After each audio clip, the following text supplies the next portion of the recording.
Assalamualaikum warahmatullahi wabarakatuh.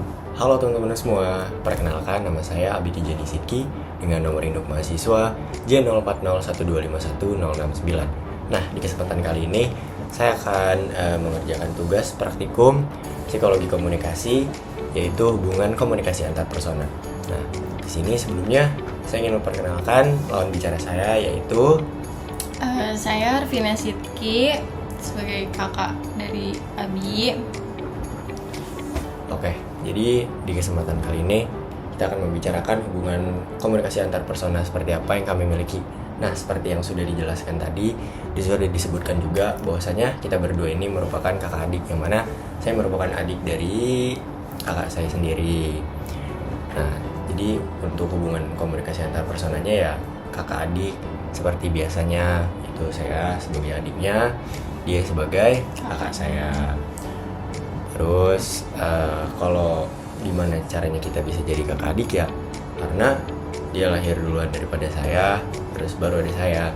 Nah, beda mungkin sama teman-teman yang lain yang punya hubungan komunikasi antar persona sama teman-temannya, gimana mereka menceritakan awal ketemu atau gimana. Nah, kalau saya sendiri ya pada dasarnya emang udah jadi kakak adik gitu, nggak ada yang bisa diceritain sih paling. Terus ya kita punya hubungan yang seperti kakak adik pada umumnya aja, yang sering mungkin banyak masalah dan lain-lain.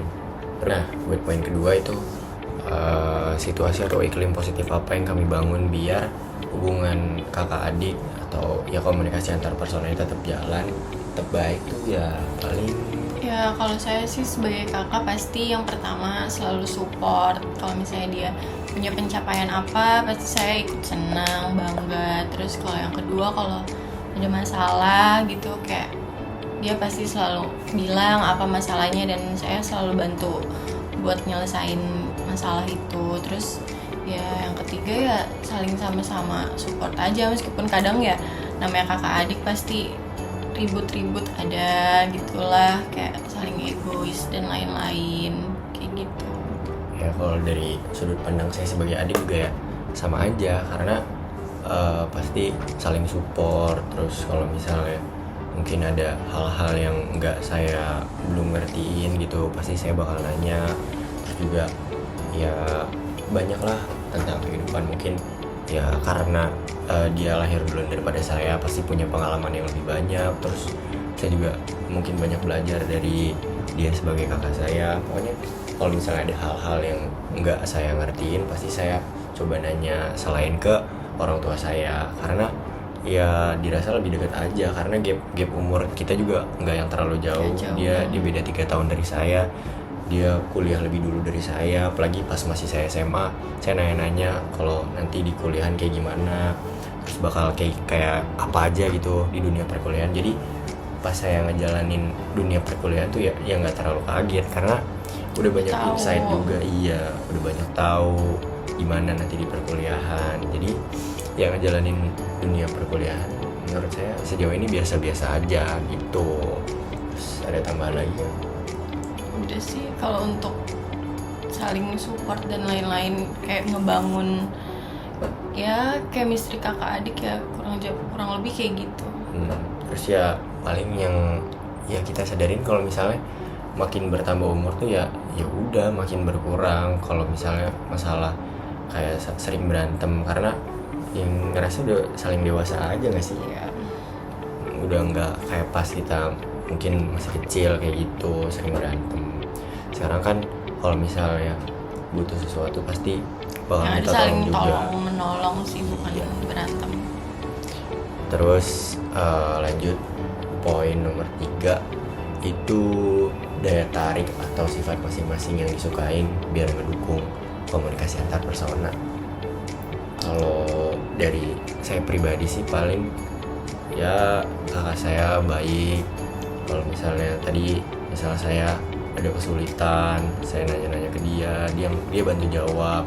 Nah, kalau untuk masalah yang saya tanyain tuh banyak, kadang di dunia perkuliahan kayak misalnya agak kaget gitu masuk dunia perkuliahan kayak gini kayak gitu.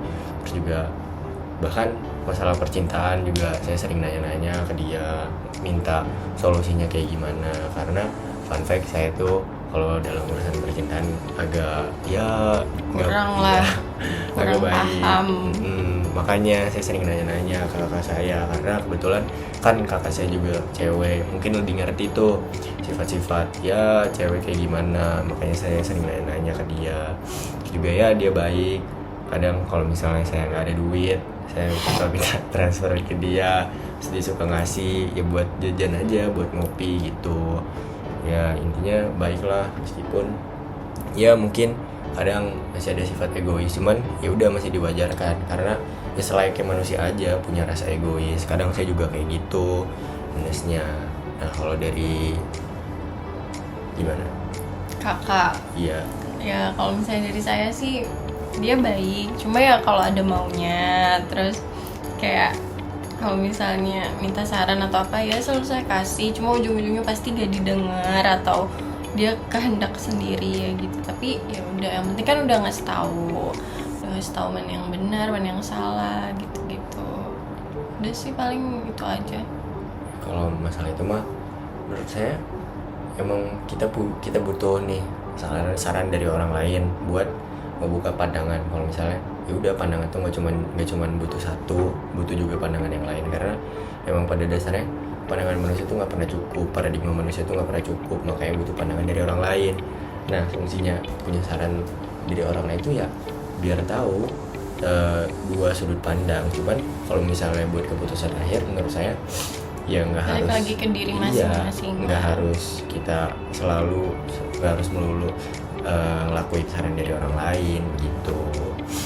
Terus nah buat poin terakhir nih yang mungkin paling banyak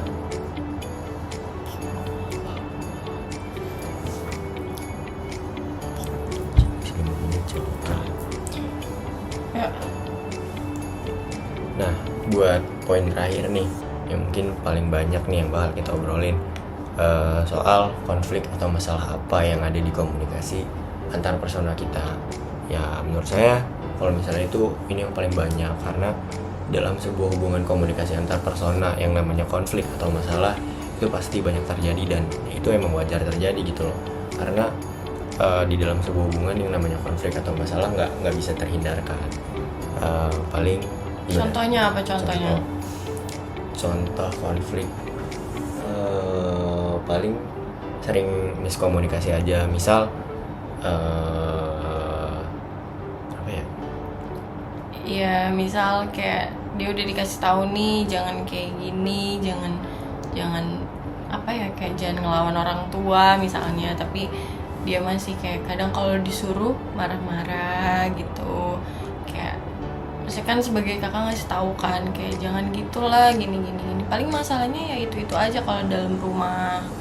Terus kayak kalau misalnya di luar dia nimbulin masalah tuh, itu yang kayak kita sebagai kakak ya gak mau lah sampai itu terjadi. Makanya kayak sering dikasih tahu, banyak ngasih tahu sih pastinya kalau misalnya punya adik ya, apalagi kan adiknya cowok kan, kayak pasti lebih liar lah istilahnya. Cuma ya dia overall nggak gitu sih, maksudnya kayak masih 50-50, kadang bandel kadang enggak gitu. Ya sama sih paling kayak gitu. Kakak saya juga sama. Ya, pokoknya sifat kita tuh 11-12. Kalau misal tadi dia bilang saya sering marah-marah kalau misalnya disuruh, dia juga sama, dia juga kadang pemalas. Terus ya kalau misalnya disuruh kadang susah. Ya saya sebagai Tapi lebih susah dia sih sebenarnya. Kayak kalau misalnya disuruh atau apa ngelawan gitu kan, kayak sebagai kakak kan kayak apa sih, jangan gitu lah gitu istilahnya. Tapi tetap aja nanti marah-marah gitu.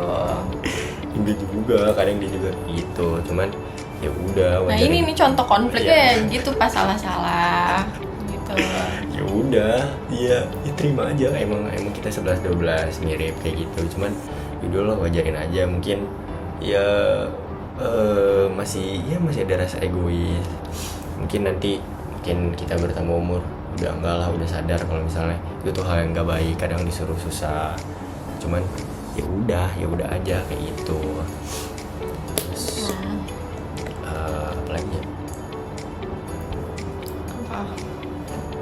sih paling. Kalau misalnya hubungan antara personal yang kita bangun itu ya sebagai kakak adik. Terus juga kalau buat konflik atau masalah ya paling masalah-masalah yang ada di rumah yang mungkin banyak miskomunikasinya. Ya pasti semua kakak adik di luar sana juga ngerasain lah kalau misalnya punya kakak adik yang jarak umurnya tuh nggak jauh. Pasti dia nggak jauh beda lah. Iya, karena kan kalau misalnya jarak umurnya nggak terlalu jauh tuh pasti ngerasa kayak ya elah cuman beda 3 tahun doang kayak Nah gitu. iya, dia contohnya nggak sopan, sering manggil nama, harusnya teteh, manggil nama, ya udahlah. Ya udah lah kayak gitu. Terus kalau buat daya tarik ya udah, kalau misalnya dari saya ya dia baik. Terus kalau misalnya saya minta solusi dikasih. Terus ya agak pengertian juga kayak gitu. Kalau dari saya dia nggak baik, dia baik tapi ya kadang-kadang, tapi sisanya ya nggak songong lah intinya. Kalau songong tinggal gitu. Ya udah sih, mungkin itu aja yang bisa kita obrolin dan bicarain. Mungkin bakal menambah wawasan pengetahuan gimana sih kita ngejalin hubungan komunikasi antar persona. Ya itu aja yang bisa kita jelasin ya. Jadi terima kasih buat mungkin teman-teman yang nonton, yang menyaksikan dan juga memperhatikan. Terima kasih sebelumnya. Udahlah, itu aja. Assalamualaikum warahmatullahi wabarakatuh. Dari teman-teman semua.